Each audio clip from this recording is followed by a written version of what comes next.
Hi everyone, my name is Deshawn, and today, along with my colleagues Shannon and Merlin, we would like to present our findings on market efficiency and whether it's possible to beat the stock market. Just a quick overview of what we'll be covering today.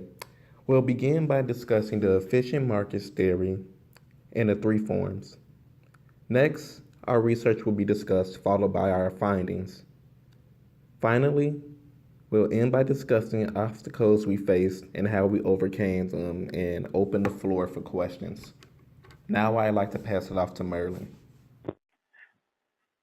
Thank you, Dejan. My name is Merlin Eck, and I will tell you a little bit about the efficient market hypothesis. The efficient market hypothesis explains one explanation for the stock price. It uh, it shows how the intrinsic value will end up being the stock price for the stock. Uh, the intrinsic value is based on the underlying perception of the true value of a company, uh, taking into account all aspects of the business.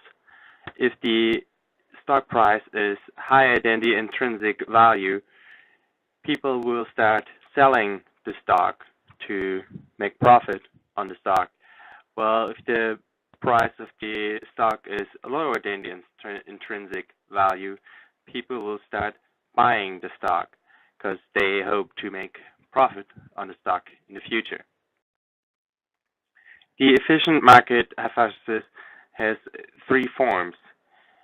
There's the strong form, which believes that the current price of a stock reflects all information known about the stock. Then there's the semi-strong form, which believes that the price reflects all public information to the stock. And then there is the weak form, which believes that the current price reflects all past information for a stock.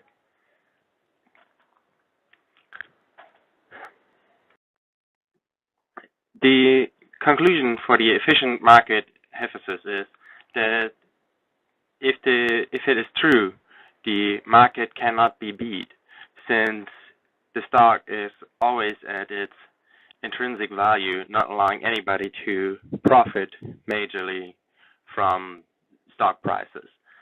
And the only explanation for abnormal profits is that they are a product of sheer luck.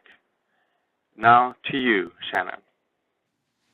Thanks, Merlin. So, I'm going to be talking about our research. We founded our research on the article Return on Investing in Equity Mutual Funds from 1990 to 2009 by Liam H. Nguyen.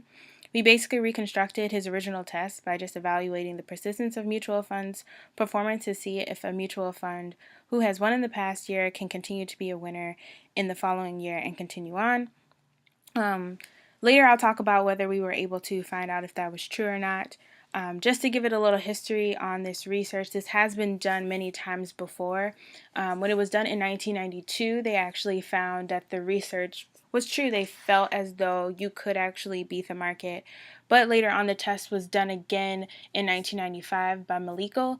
And he actually pointed out that that study in 1992 was flawed because they did not account for survivor bias. And so, survivor bias is basically the tendency for mutual funds with poor performance to be dropped from mutual fund companies, generally because of poor results. So, the idea that mutual fund companies can continue to look good because they're getting rid of their losses and keeping the ones that are continuing to do well. So that was one of the issues that we kind of saw as we were going on and trying to figure out how to beat that. Liam Nguyen gave us, reading the article, gave us a lot of tips on how to beat it. There was different databases that we could use that would actually help us to get rid of the survivor bias. But even inevitably, we came to a conclusion that you'll kind of see throughout seeing our findings. So we'll go ahead and let you show you guys a just a spreadsheet of how we were able to do this. So you can see that there are tons of green things and some red at the same time. This is basically just to show you comparing the actively managed mutual fund to the S&P 500 and comparing whether they were a winner or a loser. Obviously, the green ones are the winners and the red ones are the losers. So you can see in some cases that some of the mutual funds were able to beat the market in the sense that they did well for a consecutive 2 years. But then after that, you can see that they eventually didn't do well, did okay when they're just white, but they weren't necessarily winners at beating the market. So we came to the conclusion that we agreed with Liam H. Nahugian's statement of basically just saying the overall finding is that there is no evidence to say that past winners will continue to be future winners. So there's no really way for mutual funds to beat the market. We just found that you can actively manage your mutual funds and see that that you may be able to do better, but there's no actual real way to continue to physically actually beat the market. And so that was the kind of the conclusion that we came to in the research process that we had. But I will send it off to Deshawn to talk about our obstacles. First, we had trouble finding the right article that contained the information we needed to begin our work. After reading through several articles, Merlin was actually able to find the one that best worked for us. Our second major obstacle was collecting our dataset. Originally, we had planned to use a database called CRSP because this database would address the issue of survivor bias. However, we were unable to access it. We then settled on using Morningstar, but encountered the problem of not being able to obtain data from the years 2000 to 2010.